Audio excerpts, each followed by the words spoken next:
The Mech Touch. Chapter 142, Steering Committee. Vess spent the next 2 days in a leisurely fashion. He played with the kids and awed them with his mechanical skill by cobbling together a few toys. It truly warmed his heart to make his cousins giggle and laugh. Besides amusing himself, he also caught up with the news when he talked to the more informed elders. Now that he joined the Larkinson family steering committee, he received access to their modest database and intelligence network. He already skimmed through the most recent files, but they only painted a scattered picture of current events. Even the Larkinsons suspected that there were other influences at work. The amount of pirates and rebels rampaging through the entire star sector appeared to be too numerous and well-funded to be a homegrown phenomenon. Despite these indications, the Bright Republic focused most of its efforts on the upcoming conflict with its irreconcilable neighbor. No matter what outsiders were up to, the Republic had to beat back the VCA Kingdom first before worrying about the bigger picture. The Kingdom happened to be a little bit larger and wealthier than the Republic. They owed most of their superiority due to possessing 2 port systems, which greatly extended their reach and shrunk their supply lines. Unfortunately for the Visians, their port systems were poorly located and had little strategic value other than a convenient relay to ships looking to transit elsewhere. The Visians have always been jealous at how much trade is diverted to the Bentime system. Vess concluded. The upcoming war would likely revolve around trying to conquer the Bentime system. Cloudy Curtain shouldn't attract too much attention, but it will definitely be in the line of fire at some point. In fact, throughout the wars, when the Visians succeeded in punching through the border, they often occupied the surrounding territories. An underdeveloped system, like Cloudy Curtain, only merited a tiny occupation force. They usually swept away the gangs and ensured none of the locals tried anything funny while their main forces proceeded to siege the Bentime system. Sadly, it appeared the Visians made ample preparations this time. The kingdom is actually grappling with fewer unrest than us, Elder Ovrin explained. Their control over their society is much stricter than ours. More importantly, the so-called nobles and the royals actually came to a rare agreement to put down most of their disputes and focus their animosity onto us. Vess frowned at the news. The dysfunctional rivalry between the nobles and the royal family is the only reason why the Visians have never fought at their best in the past few wars. Oh, don't worry about that, Vess. They can draft up a fancy paper all they want. Whether the Visians will actually stick to it is another question. Still, it's rather uncharacteristic for the Visians to shake hands and get along with each other. The nobles always wanted to depose the royal family and rule their state as a council. The monarchs always wanted to strip the nobles of their private armies. Their interests simply don't align. We have reason to believe the secret agreement is imposed by the same outside force that's been stirring the star sector. Their influence is substantial, but I don't think they fully realize how quickly the Visian nobles are willing to stab each other in the back. Both of them shared a knowing look. The Visians were capable of fielding a terrible army, but they always screwed up in terms of leadership. In comparison, the Bright Republic usually exerted competent leadership, even if its soldiers weren't as hardened. Whatever the case, we expect the different factions to abide by the agreement for a year, at the very least. Your home system is at risk if their offensive breaks through our lines. Are you sure you don't want to relocate your assets? He seriously weighed the choice, but eventually shook his head. I think my father made his home on Cloudy Curtain for a reason. I don't want to let go of what he left behind. Fair enough. You're a Larkinson like the rest of us. I'm glad you're brave, but I'm not certain whether you're expressing it in the right moment. The conversation went nowhere, so Vess changed the topic. When will the steering committee convene? The Patriarch will return tomorrow. We'll hold a special session in order to induct you in our ranks. We'll also discuss next year's budget, among other administrative decisions. Not a lot of Larkinsons have come this year. Will it be okay to hold a meeting with more than half of the committee in active duty? Oh, it's mostly a matter of routine. Overin waved away the question. Anything that requires a discussion has already been addressed. Besides some technicalities, we've already settled on the major points. It sounded like the latest session before the New Year celebration was just a last-minute check. Now that Vess joined their circle, he got to know that the Larkinsons owned a modest business empire on Rittersberg that earned the family about 50 million credits a year. That might not sound like much compared to his own activities, but they were stable businesses. Vess knew more than anyone else how volatile and innovative the mech market could be. In contrast, the Larkinson Trust Fund invested in a number of hotels, apartments, and other real estate that always maintained a stable stream of profits. We're starting to bolster our pension fund in preparation for the worst. It's always better to get on top of them instead of catching up to it afterwards. Both of them grimaced a bit.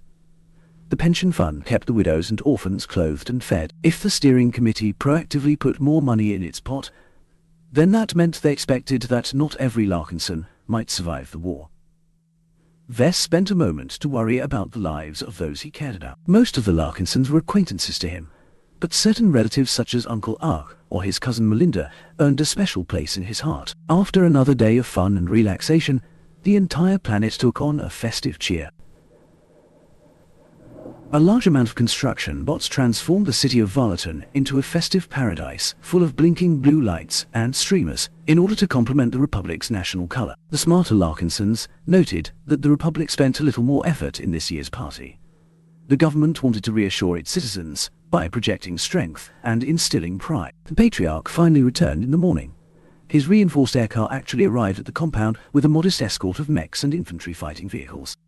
The mechs quickly flew away once Benjamin stepped out, but the infantry remained and started to collaborate with the compound's existing security force. "All right, everyone, I'm back," he announced, and sent out a command through his comm that alerted every committee member. "We convene in an hour. Don't be late." As a newcomer, Vess had to go through a process before he formally became a member of the committee. First, the Larkinsons confirmed his identity and sampled his hair, blood, and other biological material in order to facilitate future checks. Then, he had to sign a pile of documents. They mostly formalized his rights and obligations to the Larkinsons. He also had to sign some NDAs that forced him to keep quiet about the family's more sensitive matters. All of the paperwork was fairly standard, so Vess didn't object. Once they finished the formalities, the committee entered a lengthy square stairway that went deep underground. Vess initially expected to descend a couple of floors, but everyone kept walking down the steps in a monotonous fashion.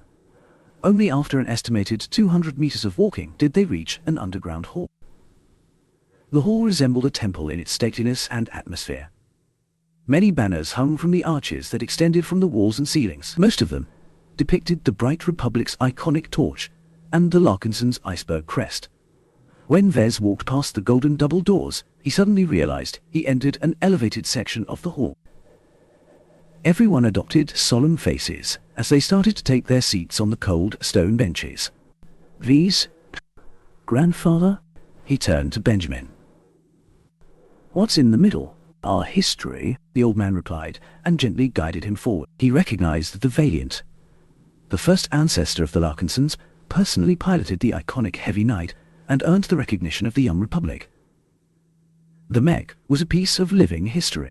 Its scarred and broken appearance hinted at a story filled with bitter struggle. Vess choked on his breath once he scrutinized his ancestor's steed in the perspective of a mech designer. Somehow, the ancient mech radiated an aura that tingled his X-Factor senses. The mech not only appeared to be a custom job, its rich experiences somehow enhanced its X-Factor, beyond anything else he had ever designed before. Could the Valiant actually possess an X-Factor of B or higher? His brain started to churn as he tried to recall his ancestor's story. Who designed the Valiant? And what was his relationship to his ancestor? His grandfather suddenly bumped his back. "Vess, I'm sure the Valiant is interesting, but we have business to discuss. I'm sorry. I forgot myself for a moment. It's a magnificent mech. I'm lucky to see it up close." While his grandfather approached the podium at the front, Vess took a seat at the bench closest to the mech. Despite the importance of this gathering, Vess forgot all about the steering committee and focused his entire attention on the incredible mech in front of him. He tried to turn on his comm, only to find out it fizzled out. "Damn. The family is sure being dramatic," he muttered under his breath. The austere underground hall was surrounded by many layers of insulating material that hindered virtually every kind of handheld broadcast equipment. Various other security measures prevented any electronic device from activating and recording the proceedings. Once everyone took their seats, the Patriarch banged his fist against a special plate that cut through the chatter. "I hereby announce the start of our annual end-of-year session." His grandfather started to follow through the usual rituals. Every Larkinson, including Vess, offered some tribute to the Larkinson ancestor. They then memorialized the Larkinsons who died in the line of duty. Vess noted that the ritual explicitly excluded those who didn't die on the battlefield. Strange. Next, the Patriarch addressed their last year's agenda and summarized the result. It turned out the family recently invested a lot of effort into advancing the careers of their younger mech pilots.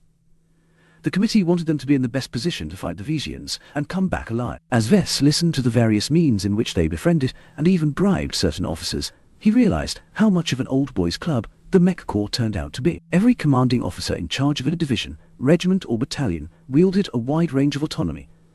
Getting onto their good sides ensured they never mistreated the Larkinsons serving in their rank. After half an hour of dry reports, his grandfather finally raised a subject directly related to V's. "Many of you are already familiar with our very own mech designer," Benjamin said, while everyone turned their gazes to Vez. This time, he bore the scrutiny like a pro. "Some of us have considered a couple of proposals in light of his future potential. Vez, tell me your thoughts on the following." His grandfather started off with a bang. "We'd like to purchase some stock in your business activities. If you're not opposed to the measure, we are willing to divert a portion of our trust fund to build up a stake in your venture once you incorporate your business." The proposal completely caught Vess by surprise. "How much?" "I think it's fair for the both of us if you give us a 25% stake for 500 million credits." His heart almost skipped a beat when he heard the sum. Almost every other committee member looked shocked. No one imagined that his grandfather, or whoever audited his business, valued his small and risky startup at around 2 billion credits. The Larkinsons relied on its massive trust fund, built up over centuries, to provide for everyone's pensions.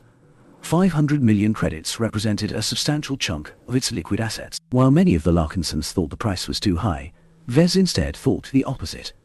Considering his accelerated career advancement, his future business might become a lot more valuable than a couple of billion credits. As long as he had the system, his future was bright. "I accept," Vess quickly decided. Despite the gross undervaluation, he didn't wish to act like a greedy toad, like that obnoxious uncle he met a few days ago. He valued his family and wished for them to prosper alongside him. "I haven't set up a corporation yet. It's about time I did. I'll be glad to sell the family a 25% share. You won't regret it."